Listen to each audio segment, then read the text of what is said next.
페르시아에는 이제 페니키아를 포함한 페르시아 얘기를 조금만 더 하면 페르시아를 그렇게 엄청난 나라로 만들었던 것은 다리우스라고 하는 황제였죠.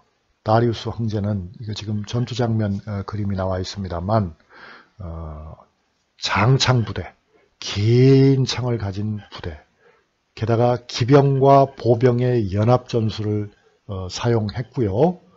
그렇죠. 그 기병은 아주 날쌔게 공격을 하고 보병은 밑에서 추수를 하고 기병을 도와주고 그런 전법으로 아까 여러분이 지도에서 보신 것과 같은 말하자면 고속도로를 이용해서 군사적인 명령, 행정적인 명령이 삽시간에 전파되고 중앙에 있는 군대가 잘 닦인 길을 통해서 진출을 하는데 이 페르시아는 약점은 하나 있죠. 그 약점은 뭐냐면 해군이 없어요. 해군이 없기 때문에 페니키아가 숨통이 트이는 거죠. 페르시아는 본래 내륙 국가였기 때문에 내륙에서 출발한 국가였기 때문에 해군이 없었어요. 마치 몽골처럼. 그래서 페니키아는 상대적으로 자유를 누릴 수 있었다. 바다는 그들의 몫이었다. 바다를 오가면서 많은 이익을 남길 수가 있었던 것입니다. 그리고 그 이익의 상당 부분은 다리우스 황제와 같은 페르시아의 황제에게 바쳐야 되었습니다. 그런데 여러분 한번 생각을 해보십시오. 그렇게 많은 물량의 다양한 종류의 물건을 페르시아 영토 안에서는 물론이고 페르시아 영토 밖에 지중해 동서남북을 누비고 다니면서 거래를 하려면 필수적인 것이 언어 아니겠습니까? 언어. 얼마나 다양한 언어를 각지 사람들이 사용하겠습니까? 그 언어를 일일이 다 배우는 것도 어려운 일이죠. 그런데 그 언어를 몰라서도 또 안 되는 거죠. 그래서 이제 그런 말하자면 여러 언어를 배우기도 하고 여러 언어로 된 그들이 다 문서를 사용하는 건 아니니까요. 문서를 작성하고 하려면 뭔가 효율적인 문자가 필요하겠구나. 페니키아는 상업적 목적으로 다른 나라들의 문자 사용 예하고는 좀 경우가 다르죠.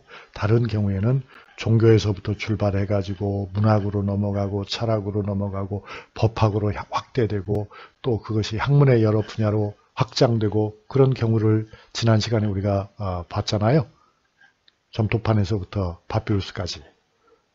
그런데 페니키아의 경우는 그런 패권 국가는 아니고 상업 국가로서 문자를 필요로 했다. 상업 국가로서, 교역 국가로서.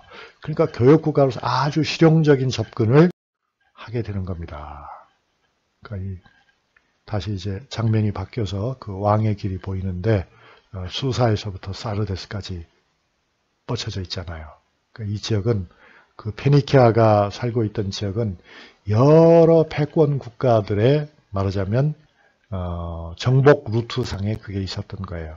아시리아가 지배할 때도 있었고 바빌론이 지배할 때도 있었고 페르시아가 지배할 때도 있었고 여러 나라들이 그런 여러 제국의 지배를 거치면서 여러 문자와 여러 문화를 수용하고 그것을 수용하지 않을 수가 없었겠죠. 그러면서 페니키아는 상형 문자를 벗어날 수 있는 길을 찾아냈다. 그것이 바로 표음 문자였다. 그 표음 문자라고 하는 것은 뜻을 그리는 게 아니고 소리를 표시하는 그야말로 문자라는 걸 하나의 기호로서 인식한 거죠. 기호로서. 그래서 결국 이제 장사를 하게 되는데 보시다시피 이건 이제 고대의 그림입니다. 지중해 바다 안에 저렇게 물고기가 많았는지 그건 모르겠어요. 근데 아무튼 지금보다야 많지 않았겠어요. 그런데 거기에 보면 이제 뒤에 오른쪽에 그려져 있는 거는 페니키아의 상선이죠. 상선. 물건을 잔뜩 실은 배. 상인들의 배. 앞에 있는 배들은 어떤 것 같습니까? 상선처럼 보이나요? 거기는 이제 전선이 있는 거죠. 전선. 전선이란 말은 싸움배라 이겁니다. 교수님 장사를 하는데 왜 싸움이 필요합니까? 왜 필요합니까? 당연히 필요하죠. 왜냐하면 귀한 물건을 싣고 배들이 떠나가면 당연히 해적들이 덤비죠. 해적만 덤비겠습니까? 정상 국가의 해군을 가지고 있는 부대들, 가령 그리스 같은 나라들도 페니키아 상선을 노릴 것이 분명합니다. 그러니까 그 상선을 보호하기 위해서는 전함이 꼭 필요했다. 같이 붙어서 다니는 거죠. 그러니까 그런 패턴은 장사하는 배와 싸우는 배가 붙어 다니는 그런 것은 이 먼 고대 페니키아로부터 시작해가지고 제국주의 시대까지도 늘 그랬습니다. 지금은 그렇게 하지는 않죠. 지금 그렇게 하지 않아도 문제가 생기면 연락을 할 수 있으니까. 그러니까 지금은 뭐 가령 우리나라의 무역선이 가는데 해군이 에스코트를 하고 그렇게 하지는 않죠. 이제는 그런 것들을 다 보니까. 하지만 지금도 뭡니까? 이 해적들이 날뛰는 지역들이 지구 곳곳에 있습니다. 그런 지역에는 미국 함대를 비롯해서 주요 나라의 함대들이 파견돼 가지고 무역선들을 보호하는 일들을 하지 않습니까? 우리나라에서 그 전에 왜 아덴만의 영웅, 석아무개 선장 해가지고 그런 것 기억나죠? 거기도 역시 이제 소말리아의 해적들을 소탕하기 위해서 그 소말리아의 해적들이 우리나라 배도 건들기 때문에 그 우리나라 배를 보호하기 위해서 우리 해군의 일부 부대가 청해부대인가요? 장보고가 설치했던 청해진을 본따서 청해부대 사람들이 아덴만까지 파견되어 있고 지금도 거기서 아마 활동하는 것으로 알고 있습니다. 그러니까 페니키아라고 하는 나라는 수군이 발달하고 그랬다. 이거는 이제 이게 하나의 패턴이죠. 그리스도 그랬고 영국도 네덜란드도 오늘날 미국도 중국도 한국도 다 그래서 해군력을 필요로 하는 거예요. 만약에 해군력이 전혀 없다 할 것 같으면은 교역선, 무역선을 지킬 수 있는 방법이 없겠죠. 그런데 한 가지 여러분이 페니키아와 관련해서 알아두시면 좋은 거는 페니키아라고 하는 나라는 많은 파트너 국가를 만들고 나중에 식민지도 만들지만 페니키아가 하나의 제국이었던 적은 없어요. 페니키아가 하나의 통일된 군사적 국가였던 적은 없다. 그것은 페니키아에 속한 여러 도시들이 있는데 그 도시들이 말하자면 개별적으로 활동을 해서 하나하나의 식민지를 개척한 거였다. 그건 마치 고대 그리스가 도시국가 위주로 발전했고 그 그리스가 지중해 연안에 많은 영토를 개척할 때에도 도시 단위로 이거는 아테네의 식민지다. 이거는 또 무슨 다른 도시의 식민지다 하는 식으로 전개된 것과 비슷하였다. 이상하게도 해양 국가들은 그렇게 규모가 크지 않은 경우가 많았습니다. 페니키아가 그 전례죠. 페니키아의 이제 무역선을 보시면 여기 있는 이제 글씨들은 페니키아 글씨인가요? 그건 아니죠. 이거는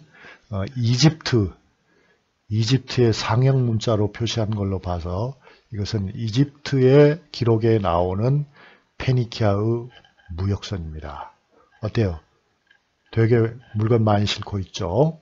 이게 이제 무슨 물건인지는 모르겠으나 아무튼 이집트도 무역선을 운영했고 페니키아도 운영했고 지중해 연안에 많은 나라들이 무역선을 가지고 있었던 건 사실이에요.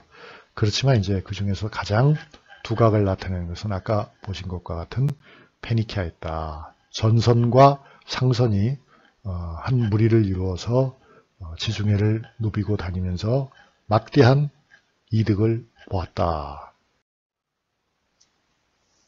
그들의 성장에 가장 결정적인 것은 역시 문자였다는 거죠. 문자. 표음 문자였다는 것. 그것은 지금 여기 문자 비교표에서 보듯이 어떤 문자에서 가장 많은 영향을 받은 것 같습니까? 이집트 문자로부터 가장 큰 영향을 받은 것 같습니다. 이집트 문자는 상형 문자이지만 그러니까 형태를 그려서 한 것이지만 결국 음을 표기하는 것에 가까웠던 거예요. 그래서 이 앞에 오리엔트 지방에서 나오는 점토판에 기록한 그 상형 문자와는 좀 체계가 달랐던 겁니다. 그런데 이제 그게 보면 페니키아 문자에 가 보면 가령 A에 해당하는 글씨 있잖아요.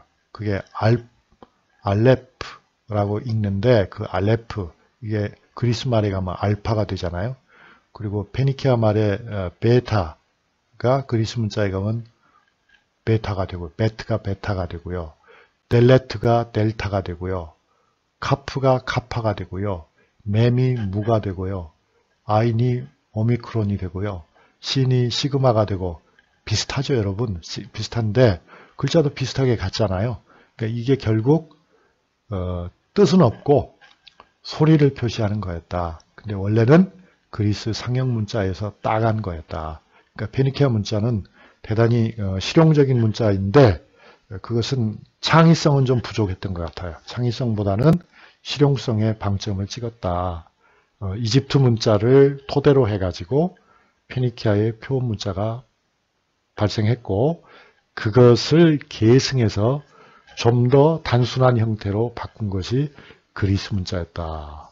그리스의 알파나 페니키아의 알레프나 뭐 똑같지는 않지만 비슷한 면이 있죠. 페니키아 문자를 뒤집어서 세우면은 A가 되니까요. 그것이 이제 로마 문자에 가면 그리스 문자에서 큰 변화는 없었다. 대체로 비슷하지 않아요? 여기 제일 차이가 나는 건 어떤 게 있습니까? 시그마. 로마 문자에 가면 S인데 그리스 문자에서는 그 S가 좀 다르죠. 아직 S하고는 좀 거리가 있는 글자인데 자세히 보면 연결관계는 있습니다. 그것이 이제 페니키아 문자의 신 그리고 이집트 문자에서 산을 표시하는 그런 문자였어요. 거의 메산자하고 비슷하죠. 그러니까 이거 보면 참 메산자 같이 생긴 글자가 나중에는 뒤집어져 가지고 시그마 S가 됐다는 것이 그냥은 상상이 안 되지만 이런 식으로 문자가 발전해 갔던 거죠.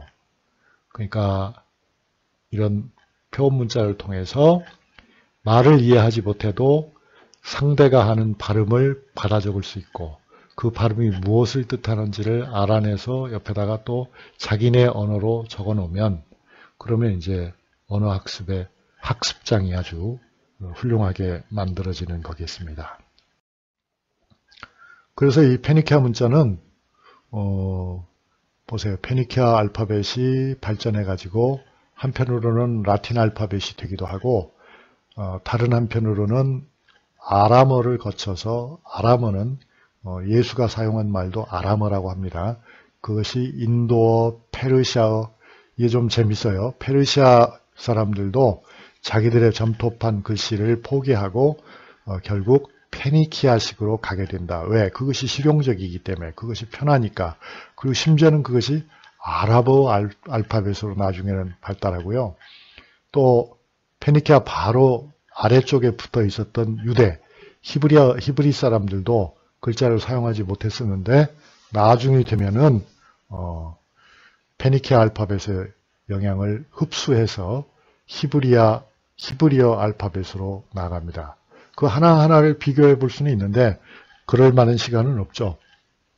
그런데 어쨌든 여러분이 보시면은 이 테이블 위에는 페니키아 말이 나와 있고 그 다음에 헤브리어 말이 나와 있고 또 아람어가 나와 있고 초기 그리스어가 나와 있고 고전 그리스어 표기가 나와 있고 에트루시안 말, 이건 이제 로마를 지배하던 나라죠.